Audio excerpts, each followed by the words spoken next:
The first female speaker of the Ondo State House of Assembly, Mrs. Jumoke Akindele Ajulo, has delivered a baby.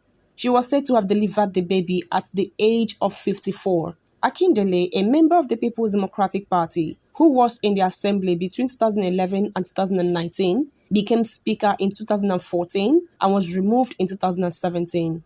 She represented the Okiti-Pupa State Constituency 1 in the assembly. The news of her newborn baby was broken on social media, where friends and political associates were congratulating her. The Methodist Church Nigeria, Diocese of Calabar, has called for the suspension of the National Population and Housing Census billed for May this year due to insecurity. The diocese made the call in a communique issued at the end of its 47th Annual Synod at Wesley Cathedral, Calabar, Cross River State. This year's 2023 Synod had the theme, Contending for the Faith in consideration of the prevalent moral decadence and heresy in our society.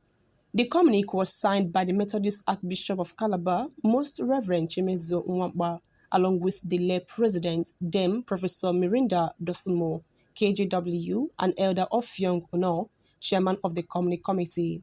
Among the 9-point communique is the call by the Synod that, taking into consideration the high level of insecurity in the country, where some areas are being occupied by Boko Haramists, bandits, and other undesirable elements, who visit mayhem and their reign of terror on the helpless inhabitants, it would be impossible for the enumerators to assess such terrible sport.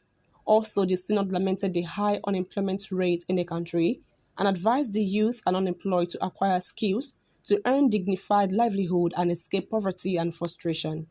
The Synod also decried the difficult economic situation in the country, adding that the majority of the citizens exist on the breadline and called on the President, Major General Muhammadu Buhari, retired, to revive the economy.